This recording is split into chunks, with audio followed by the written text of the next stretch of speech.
As already has been said, I have been asked to give some notes from Austrian perspective on the topic that has been discussed in the last days and will be discussed today. And I'm pleased to do so. So as all of you know, 2010 is the International Year of Biodiversity, where people all over the world are working to safeguard this irreplaceable natural wealth and reduce biodiversity loss. The maintenance of evolutionary process within tree population is crucial to protect their potential for continuous adaptation. So in the face of climate change and environmental threats, this is mandatory for the long-term sustainability of forests and forestry across Europe. And as far as I am considered, this meeting we have here with the opening of the EUFGIS portal is an important contribution to maintain and increase biodiversity in forests. Austria actively was involved in this process from the very beginning.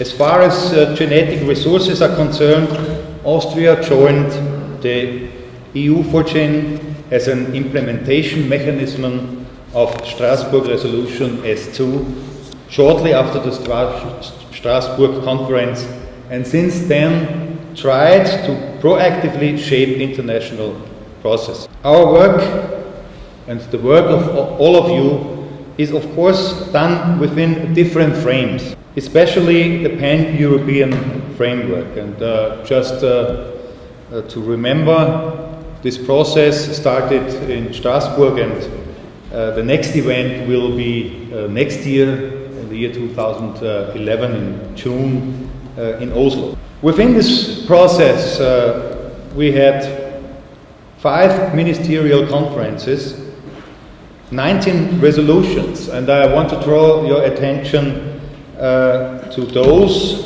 who deal especially with biodiversity aspects. Like the already mentioned resolution S2 from Strasbourg, Helsinki H2 and H4, Lisbon L2 and Vienna V4.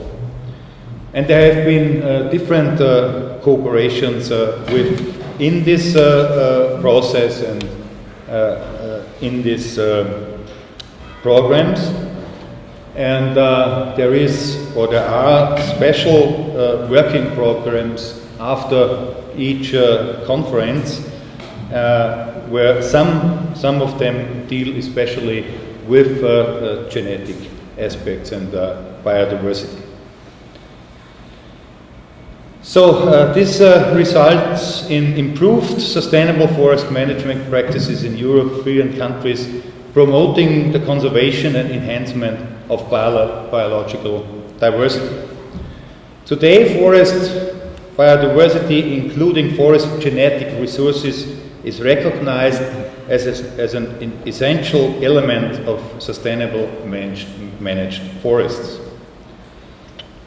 So we have these international agreements on the one hand, but agreements as such are not enough. We have to work especially at the national level and also on the regional level. So soft and hard laws to conserve and use biological resources require action on the ground. National implementation is needed, otherwise international efforts remain piecemeal. So Austria always took this topic very seriously and therefore launched, having in mind forest dieback, a national Austrian program on the conservation and sustainable use of forest genetic resources already in 1986. Being aware of similar activities in many other countries, Austria was always proactive and gave significant contribution to these international forest-based processes. We, of course, will do so also in the future. An example for this work is the work on a legally binding agreement of forests in Europe. To have such an agreement is crucial to manage our forests sustainably, based on the 3 pillars of sustainable forest management: economy, ecology, and social relevance. So, what are the goals, or what is behind this work on a legally binding instrument?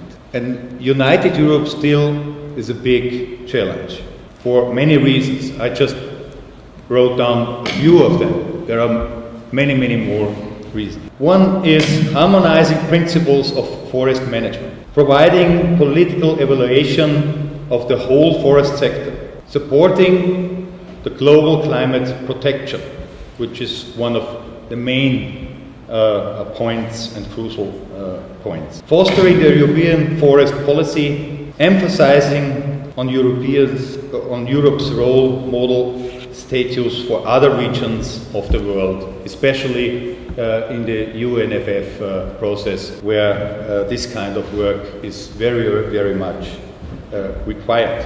What is Austria going to do, or what did Austria so far in this field? Here we have a short overview of our activities. We have 67 seed orchards. We have 21 different tree species in these orchards on 115 hectares. We also submitted to EUFGIS 280 forest genetic reserves on 9,100 hectares, and out of this nearly 5,000 hectares are private owned. And in these genetic reserves there are 30 different tree species covered. So, coming back to the establishment of a European information system on forest genetic resources, there have not only been developed technical guidelines for sustainable management